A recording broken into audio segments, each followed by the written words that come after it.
ujya kwinubira Imana. Uzi ko abantu cyane abagore, uzi ko abantu b'abagore benshi mujya mwinubira ko Imana yabaremye. Imana yangize gutya, nibura yingirira gutya. Imana ijya kukurema yakwizeho. Mwihangana niyabahanze. Kandi uko Imana yakugeze ujye ubyuhabahira Imana. Ubu nanjye hari ukuntu yari kungira itari kunkira. Hanyuma irazifata amababa yanjye yose irayakatakata kugira ngo njye ngurukiraho nicaye. Nimba hari inama zabayeho muri iki gihugu, nimba hari inama abantu bose bakurikirana, umuntu wese akamenya igihe yateraniye, akamenya n'imyanzuro. Ni inama yiga kuri COVID. Nanjye sinarinzi ibintu by'amanama, ariko inama umva, inama kumva imyanzuro iri buvemo. Nje kukubwira ngo hari inama. Haleluya, haleluya. Nubwo utazi ababyeyi bawe, hari inama yateranye ujya kuvuka. Nubwo utabizi, nubwo ubona wisanze gutyo, nubwo usa gutyo, nubwo umeze gutyo, ujya kuvuka, Imana yakwizeho. Satani ntazongere kugushuka. Ntuzahangane niyaguhanze. Nigeze mvuga ijambo mu mezi atambutse, Imana irababara ihita intumaho. Hari umuntu wambabaje ndangije ndicara mbwira Imana, ni kuki ukomeza kurebera ibyo nkorerwa? Kuki urebera ibyo nkorerwa? Kuki ubirebera nkayereka? Ni kuki urebera intido? Kuki ubirebera wabonye? Imana intumaho ibabaye. Irambwira ngo mbwirira mama Charlene ngo iyo uvuze ngo ndarebera ibyawe ndababara. Ihita imbwira ibintu we baba data we. Irambwira ngo iyo ndebera ntago ubucyambara. Ntago ubucyambara. Kandi iyo ndebera nk'Uwiteka nkarebera ibyawe nta nubwo ubukirya. Yabimbwira byose nkahita mbyumva nkanabyumva. Kuko buri wese arimenya. Ndabashuhuje mu izina rya Yesu Kristo w'i Nazareti. Amahoro y'Imana nabe muri mwe. Turabahobeye mu izina rya Yesu. Mwebwe abakunzi ba mama Charlene official, mwebwe mukomeje gukurikirana ibiganiro filime Ubuhenebere Karundura, umusirikare wa Kristo, tegura ejo, kera n'ubu, hakorwa iki, ubutwari bw'umugore, n'ibindi byose tugenda tubategurira, ndetse n'ijambo ry'Imana. Tumaze iminsi tubabwira amagambo menshi atandukanye mu gitabo cya Yobu. Harimo ibintu byinshi byafasha abantu nifuje ko tuzaganira.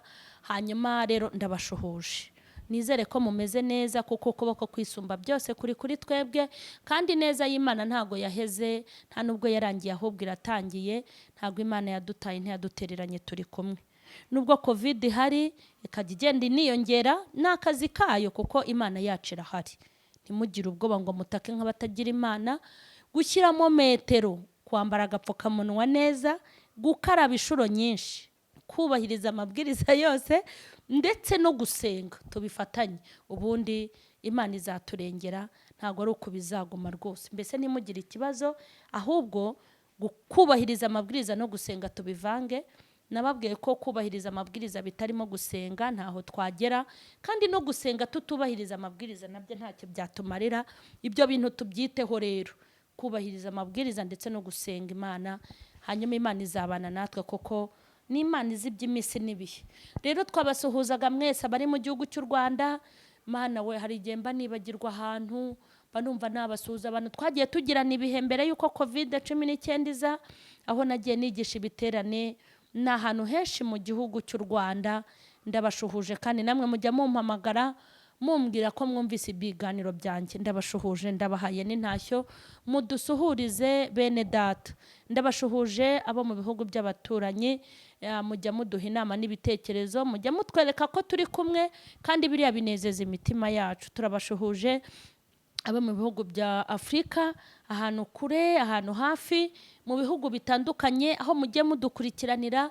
Turabashuhuje abashinzwe umutekano bari mu butumwa bw'amahoro, abapolisi n'abasirikare, namwe turabazirikana, turabasengera, mukomeze mukomere.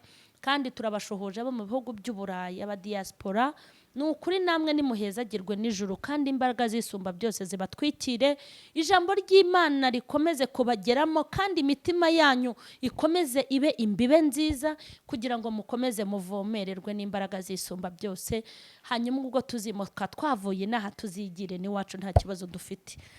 Hanyuma rero nababwiraga ngo nimuhumure nta gikuba cyacitse, nubwo covid ari igihanganye ariko Imana ni igihangange kuyiruta. Burya nubwo tuba twambaye agapfukamunwa harimo na metero ariko Imana yacu biri kumwe natwe. Hanyuma rero niduterwa ntitugaterwe ngo natwe ngo twitere. Ibi bibazo bya covid turabisangiye. Nimba umupolisi yambaye agapfukamunwa koko yaragiye ku ikosi, wowe utazi naho ribera ujye ukazamura ahubwo ukageza ahangaha. Birababaje kuba umuntu ufite amanyenyeri angana kuriya yirirwa kubwiriza kwambara agapfukamunwa. Iki ni icyago cyaduteye twese. Mujye muze dusangira amakuba ndetse n'umunezero nuza mu gihugu cyacu tuzajya tuguma twishimane, hanyuma muze dufatikanye ntitugafata ibintu ngo tugire abo tubirundaho. Ibi ni ibyago dusangiye, ahubwo buri wese ajya atanga imbaraga n'umusanzu w'ibyo afite. Hanyuma Imana yacu irahari, nicyo nababwiraga. Imana yacu irahari. Ubu bwoba bwabatashye ngo guma mu rugo, ariko simfe no kuguma mu rugo muri gereza aho ntiwagumayo. Ubu se ntabagumye muri gereza, ntabagumye mu bitaro, ntabagumye muri koma, ntabagumye. Ubu we watangiye no kwegeka imifuka y'imiceri, nambe nawe ubu watangiye gukora stoke. Reka sinakubwira. Hoya nta gikuba cyacitse. Imana yacu irahari, ntitugataka nk'abatagira Imana. Dukomeje rero kuvuga ijambo ry'Imana, tureba amwe mu magambo Yobu yagiye avuga, kandi tureba ukuntu yagiye akomera no mu nama no mu mpuguro, tureba n'ukuntu Imana yabanye na Yobu. Iyo urebye ikiganiro Imana yagiranye na Yobu usanga Imana itari kure yacu, ahubwo Imana yacu iratwegereye. Mureke turebe muri Yobu ibice 30 byaho n'9 murongo wa 2. Ndashaka kubabwira ngo ntugahangane n'iyaguhanze. Niyo ntego y'ijambo. Kandi abantu benshi muri ariko uzi guhangana n'umuntu utarusha amaboko. Ubundi umuntu ujya guhangana bafite ibyo ahanganisha, ariko kwitotomba nta kintu bishobora kukumarira. Ahubwo tujye twemerera Imana uko yatugize, cyane ko Imana ijya kuturema ntago yari yasinze. Ni ukuri, haleluya. Ndashaka kukubwira ngo aho wavukiye hose Imana yari yakwizeho. Wenda uzabe waravutse ubyawe n'indaya n'umusinzi, papa wawe umusinzi, mama wawe indaya, aho wavukiye hose Imana yari yakwizeho. Kandi nje kukubwira ngo wavukiye mu manegeka n'uwavukiye muri etaje bose Imana iba yabizeho. Nta muntu Imana ishobora kwemerera kuza muri iyi si itabimufiteho umugambi, ahubwo umugambi w'Imana uca hose. Cyane ko ibyiza n'ibibi byoroshye n'ibikomeye byose bihesha Imana yacu icyubahiro. Hanyuma ukuri kose n'ukusa kose, umukire n'umukene, uwize n'utarize, urwego uriho ntuzitotombere Uwiteka ujya kuvuka yakwizeho. Yobu 39 umurongo wa 1 ngo nimwumva aya magambo ngo mbese uzi igihe amasha yo mu bitare abyarira? Uzi igihe amasha yo mu bitare, amasha nimo yazise twa dusimba twitwa amasha yo mu bitare uzi igihe abyarira? Cyangwa wabasha kugaragaza igihe imparakazi ziramukwa? Washobora kumenya amezi zimara zihaka? Imparakazi uzi igihe zibyarira? Hanyuma ngaragaza amezi, zitwitira amezi angahe? Vuga ngo ni 0. Ati ntabyo nzi. Cyangwa se uzi igihe zibyarira? Zirahera zikabyara abana bazo, kwerera kwazo kugashira, abana bazo barakomera bagakurira mu gasozi. Mbese iyo zimaze akabyara bahita batandukana, hanyuma zikagenda zigakurira mu gasozi. Ubwo Imana ibikubwiriyemo ngo mbese ninde uzikuza ko zitandukana n'ababyeyi bazo mu gasozi, ngo bagacuka bakigendera ntibagaruke kwa nyina. Ninde washumuye imparage? Ninde wazizituye? izo nahaye ubutayu ngo zibubemo n'igihugu cy'ubukuna nkazihaho gutura ubwazo. Kuko Imana yahaye ibisimba gutura, izabyima umwana w'umuntu wahawe gutegeka ibisimba? Imana ngo yazihaye igihugu cyazo, iziha ubuturo bwazo. Zanga urusaku rwo mu mudugudu, kandi ntabwo zumva urwamo rw'uziyoboye. Zizerera mu misozi aho zirisha, zikahuka zikajya gushaka intohera z'ubwatsi. Mbese imbogo yakwemera kugukorera? Ko muri abahanga, muri abahatari, ushobora kubwira imbogo ngo nigukorere, ariko Imana iyo itegetse yakumva. Cyangwa yaguma mu kiraro cyawe, wabasha kuyizirikisha umugozi ngo uyihingishe? Cyangwa yasanza mu bikombe igukurikiye, wibeshye ukayizirika? Wayiringira kuko imbaraga zayo ari nyinshi?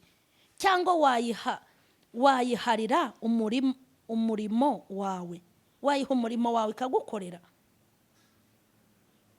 Wakiringira yuko yasarura imyaka yawe ikayirunda ku mbuga yawe? Reka turekere ahangaha, ariko dusimbuke turebe hano kuri 15. Duhereye kuri 4 ngo kuko amagi yayo iyatera mu butaka agashyuhira mu mukungugu, ikibagirwa yuko ikirenge cy'abashaka kuyahwata, cyangwa yuko inyamaswa yabasha kuyakandagira. Igirira ibyana byayo nabi nk'ibitari ibyayo, nubwo imirimo yayo ari ubusa ntibiyitera ubwoba. Kuko Imana yayimye ubwenge kandi ntiyihe kujijuka. Iyo igurutse isuzugura ifarashi n'uyigenderaho. Aya magambo tuzayavuga inshuro nyinshi, nasomye byinshi, ariko noneho nzajya ngenda soma gato tukavugeho. Aya magambo, haleluya, yararimo Imana yari iri kwivuga imbere ya Yobu. Iri kumubwira ukuntu, iri kuvuga ukuntu irenze. Mbese ni nkaho muze amagambo Yobu yaravuze kugira ngo Imana imubwire aya magambo. Yobu hari aho yageze acika intege, buryo bitubaho. Hari aho nigeze ngera mbwira Imana ngo uzanderera abana, nanjye naragukore, kuko nabonaga imyaka yanjye yo kubaho itagihari. Ariko Imana inyitegereje ibona ko kubaho yabinteguriye n'ibintera kwisabira gupfa igomba kubikura mu nzira. Aya magambo Yobu yavuze amagambo akomeye. Yobu yahuye n'uburibwe n'umubabaro. Mureke mbabwire, hari igihe ibintu bikubaho ukagira ngo Imana yarazindutse ntizanagaruka. Hari igihe ibintu bikubaho Imana igahina ukuboko ukagira ngo ntiyigeze ikurambura na rimwe. Hari igihe uhura n'ibitera Imana igaceceka ukagira ngo ntiyigeze ivuga. Hari igihe Imana ihagarara ikamera nk'iri kurebera ibyawe ukagira ngo yifatanyije n'ababisha bawe ari bo badayimoni. Yobu yageze muri ibi bihe. Yobu yarikabakabaga agasanga ntanywa inzoga wenda. Hari ukuntu abantu basuka inzoga mu karahure bakavangamo n'ibindi bintu, mbese ukagira ngo ari kwinywera koka, tuzi kuyiheza ariko izaduheza. Yobu yaricaraga akavuga ngo sinigeze mbivanga. Yaricaraga akavuga ngo nari umukire, ariko sinigeze ntegura saro ya VIP n'iy'abantu basanzwe ngo mbashyire mu byiciro. Ntabwo nirengagije abakene. Yongera gutekereza aravuga ati ibi bintu biri kumbaho ko ntigeze nirengagiza abashonji, ni kubera iki Imana ingize umukene? Agatekereza agasanga nta byabaye. Ngo yanareba imyaka yamaranye n'umugore agasanga ntigeze amuha urushyi cyangwa ngo amujidure, ndetse agasanga ntiyamuciye inyuma, akumva ibyago ntibyari bikwiye kuza. ngo yitegereje mu buzima yagiranaga n'abana be, ngo yaryaga bakebuka ngo batashye kavuga ko ntawamenye iby'abasore n'inkumi z'ubu, ngo agahita ashaka igitambo, haleluya, cyo gutambira abana be, ngo kugira ngo hataba hari uwacumuye ku Uwiteka, akaba yinjije ikizira kwa Yobu. Urumva ubwere bw'Imana bwari butuye kwa Yobu iwe, mu rugo hose no mu bajajabyi be. Hanyuma ngo Yobu ahuye n'akaga atangira kwitotombera ubuzima arimo. Mujya mutinya Imana ishaka ko ubabara ariko ntubabare. Ibintu birakomeye. Imana ibishaka kubabara ariko ntubabare. Ibishaka kuhura n'imibabaro ariko ntubabare ngo ugaragaze ko wababaye. Mbese ibishaka kusonza ariko ntiwicwe n'inzara ngo ikurye ngo ngurire. Ibishaka ko bagutuka ugaseka. Urumva ko iteye? Imana ibaha imbaraga. Yego. Imana ibishaka kubana n'ibiguhangayikisha ariko ntuhangayike. Imana ibishaka kubana, yego, ubana n'ibiguca intege ariko intege ntizishire. Ibishaka kubana n'ibikumara imbaraga ariko imbaraga zikagumaho. Ibishaka kubana n'ibikuriza ariko ntibonere irira ryawe ritonyanga. Nyihaye icyubahiro. Yego. Ngo Imana ijye imenya ariko ko turi mu isi nyine, ariko bishaka ko tuba mu isi nk'abatayirimo. Ariko Imana nayo ijye imenya igihe tugezemo. Ese ubwo Imana uyirisha igihe kandi yarakigezemo kera?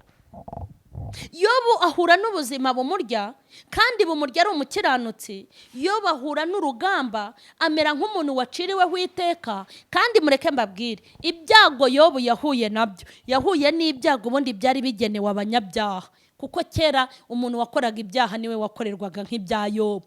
Ni nayo mpamvu inshuti za Yobu kugira ngo zimufashe mu kibazo cye byarabananiye. Kubera iki?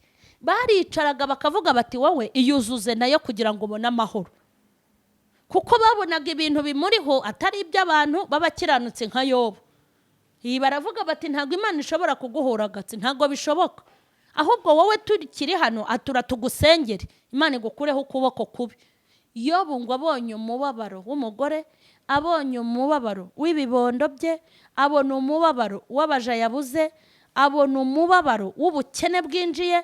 Noneho burya reka nkubwire, ibintu nibishaka ngo umubabaro waragiye ugera no ku mubiri we. Satani aramukubakuba impande zose ngo atangira kuva mu munsi yavutseho. Niho Imana yururutse imubwira aya magambo yose. Yobu ngo yavumye umunsi yavutseho, aravuga ngo umunsi navutseho ntukabeho izuba, umunsi navutseho ntukazeho umucyo. Aravuga tuwite mu minsi wibuka, uzibuka uwo mama yavukiyeho, wibuka uwo barumuna banjye, wibuka uwo babyara banjye, ariko umunsi ngewe navukiyeho ntukawibuke na rimwe, kandi ntihakagire icyiza kiba kuri uwo munsi. Arangije aravuga ati iyo bishoboka nkapfa ndi uruhinja ntaratangira kureba izuba. Umubabaro wari umugeze. Reka nkubwire, hari igihe umubabaro ugera mu magufwa, ukagera ahantu amazi aba mu mubiri, ukagera mu misokoro, ukagera mu maraso. Umubabaro hari igihe uhera mu bworo bw'ikirenge ukageza mu gitwariro. Uyu utabaye mu mbaraga ni hahandi Satani agufata ati hajya ko wayikoreye. Tuvugishije ukuri, buriya ongera ubisubiremo neza, buriya niyo wakoreye. Iyo uba ariyo wakoreye ntiyari kukwicira abana, iyo uza kuyikorera ntiwari. Ariko nje kukubwira ngo niyo twakoreye pe. Mureke mbabwire, ngewe mama Charlene niyo nakoreye. Haleluya! Niyo nakoreye. Ntago Satani yayimbuza, ntago yankubita amasomo, oya, ntago yanyinjirira, nta ngingo yanzanira. Nge niyo nakoreye. Nawe rero burya niyo wakoreye. Yobu ngo avuze ayo magambo, Imana ihita yururukira mu byo yavuze, imutera ingingo. Niyo magambo twamaze gusoma. Imana yamukubise ibibazo, nimba barambwiye ngo nibazo 66. Ntago mbizi nimba mbyibutse neza. Ibibazo ntago mbizi nimba ari ibyo. Yamuhasi ibibazo. Yobu ndakurahi yarabuze n'amazeru gusa. Hanyuma haraho Yobu yabwiye Uwiteka, aravuga ngo ubundi se nge naguhungira he? Ngo ndamutse nkandagiye no mu ijuru ngo niho intebe yawe iba. Ngo nibeshye mu isi ngo haba intebe y'ibirenge byawe. Ngo ngucikiye n'ikuzimu ngo hose ugerayo. arangije aravuga ngo niyo sinziriye ngo ndagukwepye no mu bitotsi urantera. Ngaho da bako muzi gukwepa ngo mwakwepeye mu bucuruzi, ngo mwarakwepye ngo murakwepa, ngo mukwepera mu Bushinwa, ngo mukwepera Dubai, ngo mukwepera mu maduka no mu mangazini. Ntaho wayikwepera, Imana hose irahicira. Haleluya. Mana ishimwe. Imana ibaza Yobu, iramubwira ngo none se Yobu, koko nkubaze ngo njya kurema ijuru wari urihe? Yobu ati naravutse mbona ngiryo, ababonye 0. Hanyuma njya gushyiraho ukwezi wabagahe. Yobu ati nagiye kubona mbona kuracanye. Hanyuma njya kurema izuba, ati nagiye kubona mbona riraka. Hanyuma mbwira ibijyaga by'imvura bibahe, ngiye kureba mbona nyine imvura iguye. Hanyuma mbwira umuhanda iyo uhushye, umuyaga iyo uhushye, umuhanda wawo uzaho unyura, mbona umuyaga uhuha. Hanyuma mbwira ninde uhagaca kuguruka? Yobu ati mbona akaguruka. Hanyuma amagufwa y'uruhinja mu nda y'umubyeyi, ninde uyabumbabumbiramo? Yobu ati mbona umubyeyi atwite, nabonaga byaye. Reka babwire, nashakaga kubwira abantu ngo ntugahangane niyaguhanze. Kandi burya no guhangana n'umuntu utarusha amaboko nabyo ni ukuhagira inkoko, vuga ngo ni ugushingirira amashu. Ariko uzi kwituma umuntu utarenze amavi. Hari abantu bagiye bandwanya nkabareba. Biraryana. Mureke mbabwire, ntugahangana niyaguhanze. Nimba Imana yarakubumbye iti ba mugufi, naho ishimira ubugufi bwawe.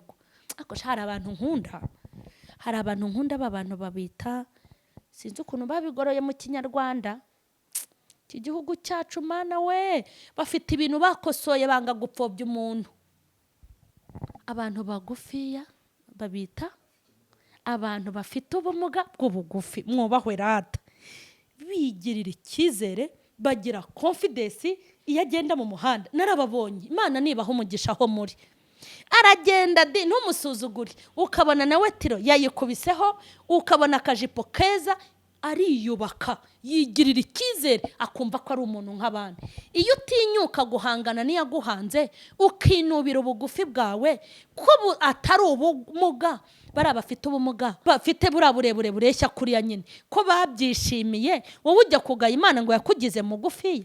Hari aho ugeze habo se ujya kwinubira Imana?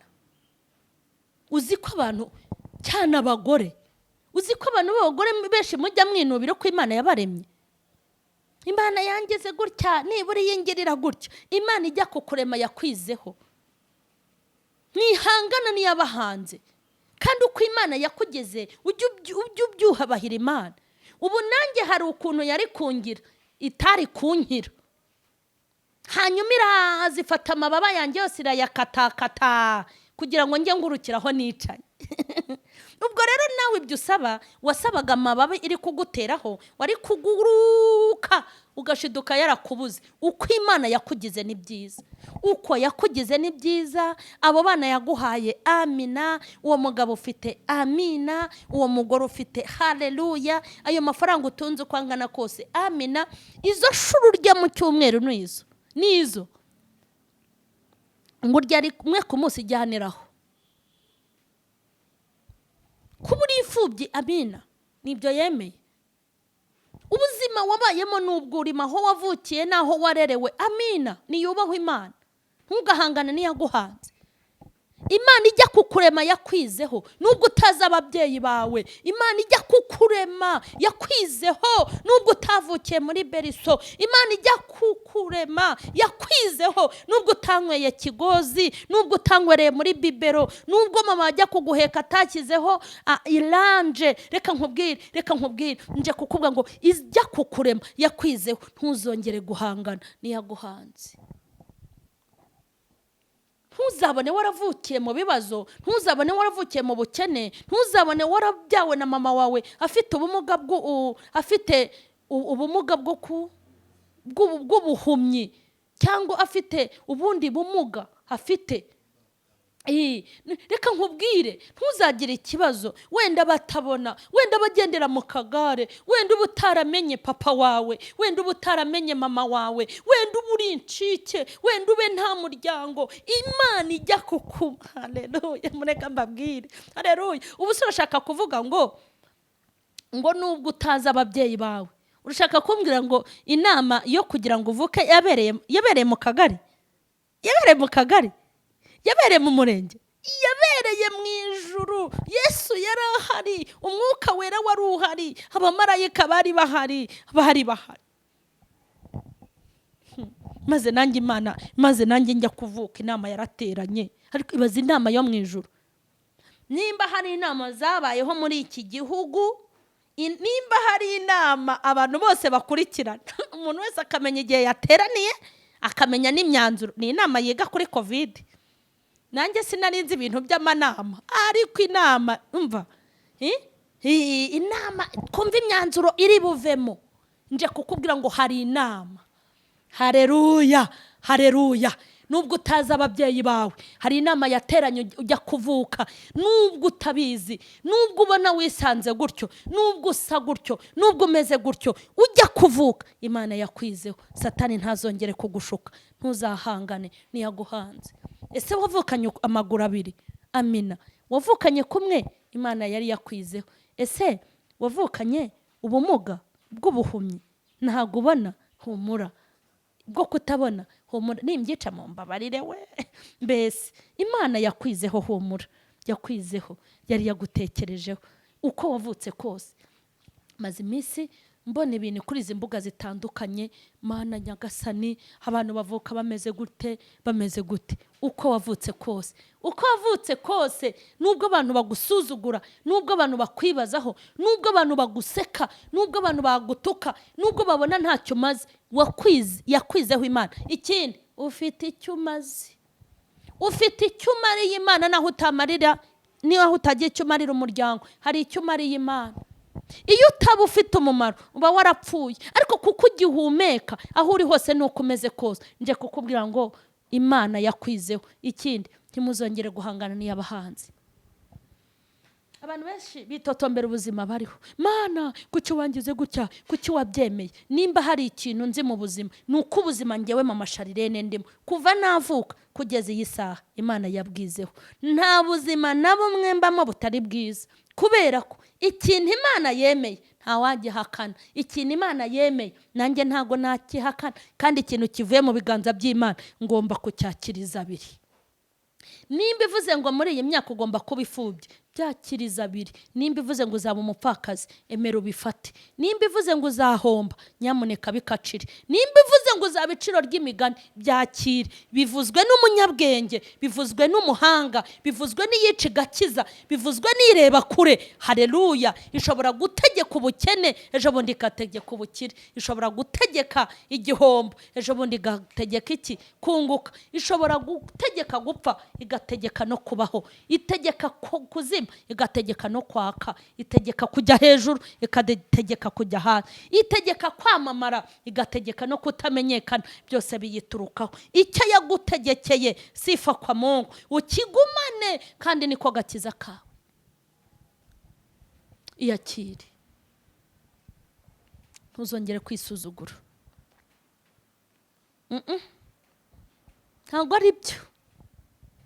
Ujye unetraliza abadayimoni bagushyira hasi, kandi ujye uca intege iyo myuka mibi gucogoza. Oya, ujye ubazimya. Abazimu bagushyira hasi bajye bajya hasi, abaguca intege bajye bacika intege aribo. Nje kukubwira ngo Imana igufiteho umugambi. Imana ibaza Yoba amagambo. Imana ibaza Yoba amagambo. Iramubwira ngo Yobu, njya kurema isi wari urihe? Bira byose yabimukoreraga, ibimubaza. Yagira ngo imubwire ngo icyo nakoze n'icyo nizeho, kugira ngo ubure abana 10 nari nabyizeho. Yego, kugira ngo umubiri ugushireho nari nabyizeho. Yego, haleluya, haleluya, haleluya. Kuba uri muri guma mu rugo nari nabyizeho. Kuba uri gucuruza kabiri mu cyumweru nari nabitekerejeho. Yego, kuba warapfushije abana nari nabitekerejeho. ujya guhomba nari nabyizeho, bajya guteza icyamunara ni nabyizeho, ujya kuba umupfakazi nari nabyizeho. Ubuzima turimo Imana yabwizeho, imibereho yacu Imana yayizeho. Kandi reka nkubwire, ibyigaho yabyigaho yagira. Nakubwiye ngo ntabwo twicaye muri finali. Haleluya. Ubuzima burakomeje, kandi ubwo si ububi, ahubwo ni ubwiza. Kuko icyiza gisimburwa n'ikibi, kandi ikibi nacyo gisimburwa n'icyiza. Yego, nuko mbifata, ni nuko mbyizeye. Kubu ngewe nzi neza ko aho yanziritse izahanze ituru. Ntago nzapfira muri ubu buzima, ntago nzapfira hoya. N'iyi nzu ntuyemo siyo nzagumamo. Ye n'imyenda nambara izahinduka, n'ibiryo ndya bizahinduka. Yego, nimba ntuye muri etaje ya mbere nzajya mu ya kabiri, ninjye mu ya kabiri njye mu ya gatatu. Mbese Yesu azaza tugenda tuzamuka. Ntago ari Imana yakuremye ngo heraho. Hari ubundi buzima, hari andi mateka yagomba guhinduka. Haleluya. Narinje kukubwira ngo ntuzongere kwitotomba, wikongera kubabara, wikisabira gupfa. Imana yakwizeho. Nkuko bamwe baha amamodoka, burya yabaha yabyizeho. Utazagira ngo impamvu utunze cyane nuko uri umushakashatsi w'inote. Oya ni ukuri, burya n'Imana yari yabyizeho. Iyo itabyigaho, hari abakurushaga gushyushya umutwe no gucuruza, ariko bamaze guhomba baricara. Nuko yabyizeho. Nubona wize ukarangiza, ntuzagira ngo urusha abandi ubwenge, hari ababukurushije bayasubitse. Nuko Imana yabyizeho. Ibyiza n'ibibi byose Imana ibyigaho ikatugabira. Kuba nicaye gutya Imana yanyizeho. Nawe kuba uri mu rugo rwawe ni Imana yabyizeho. Imana yabyizeho kuba uri mu kazi, ni Imana yabyizeho iby'ibibazo byacu n'ibisubizo, ni Imana yabyizeho. Ntuzongere kwicira urubanza, ntuzongere kwikatira, ahubwo nimureke dusenge. Tugiye gusenga. Uti Imana wampoye iki? Yakugize ite? Ibyo yagukoreye ni byiza. Imana iragukunda. Nigeze mvuga ijambo mu mezi atambutse, Imana irababara ihita intumaho. Hari umuntu wambabaje, ndangije ndicara mbwira Imana, ni kuki ukomeza kurebera ibyo nkorerwa? Kuki urebera ibyo nkorerwa? Kuki ubirebera nkayereka? Ni kuki urebera intido? Kuki ubirebera wabonye? Imana intumaho ibabaye. Irambwira ngo mbwirira mama Charlene ngo iyo uvuze ngo ndarebera ibyawe ndababara. Ihita imbwira ibintu we baba data we. Irambwira ngo iyo ndebera ntago ubucyambara. Ntago ubucyambara. Kandi iyo ndebera nk'Uwiteka nkarebera ibyawe, nta nubwo ubukirya. Yabimbwira byose nkahita mbyumva nkanabyumva. Kuko buri wese arimenya. Irambwira ngo iyo ndebera iyi mikoro ntubukiyifite.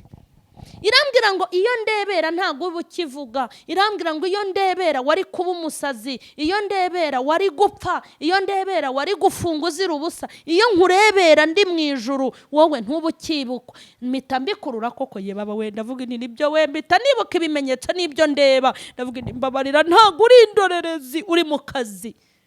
Irambwira ngo ndi gukora kandi nzakomeza nkore. Mureke dusenge Imana. Humuriza umutima wawe, bwira umutima ngo Imana iragukunda. Bwira amateka yawe ngo Imana yari yarimo. Bwira aho uri naho ugeze, bibwire ngo Imana yanjye irahari. Bwira ubuzima bwawe ngo Imana yanjye kwicayemo. Bwira ibibazo byawe ngo Imana yanjye irabireba. Wikiheba, Imana iragukunda kandi ujya kuvuka yakwizeho. Mana ya Isaka na Yakobo, Mana nyir'ubutware n'ubushobozi, Mana byiringiro by'abakozi n'abagenzi, Mana nkora mutima y'ubuzima bwacu, bwugamo bw'umugari samba itarumba, nyakubahwa mwami w'abami, gitare kisungwa n'amahanga ni wubahwe. Wahozeho kandi n'uburiho, ndetse uzahoraho iteka ryose. Ngushimiye ijambo n'impuguro, ngushimiye ubuhanga n'ubwenge bikuzuye, ngushimiye urukundo ukunda uwo waremye. Ndagushimye aka kanya wadukinguriye imiryango y'umugisha kugira ngo twumve ijambo ryawe ndetse turyumvire. Ndasengera abakurikiranye mama Charlene official, bakurikirana ubu butumwa n'iri jambo. Iyi mitima niyakire kandi hinduke.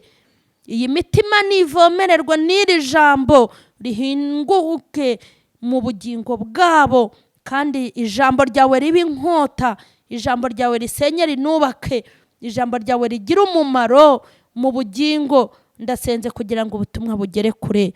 Nsengera abakurikiranyira ijambo, mbatuyeho gutabarwa no kurengerwa, mbatuyeho ineza y'Imana itarondoreka, mbatuyeho umucyo w'ijuru, mbatuye gushyigikirwa n'amaboko yawe akomeye. Urakoze nyaguhora ku ngoma Imana, mwami w'abami urakoze.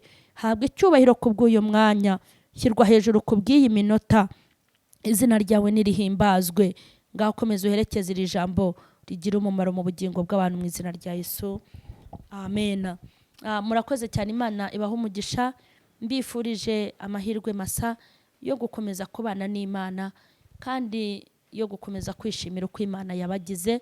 Rero turabashimiye, mukomeze gukora subscribe, mukomeze gukoraho, kwandika hepfo kuri comment, mukomeze gusangiza abandi ibi biganiro bitandukanye na filime Ubuhenebere Karundura, kandi mukomeze kwaguka ndetse no kunguka, mukomeze kurengerwa no gutabarwa no kuboko kwisumba byose, mu izina rya Yesu.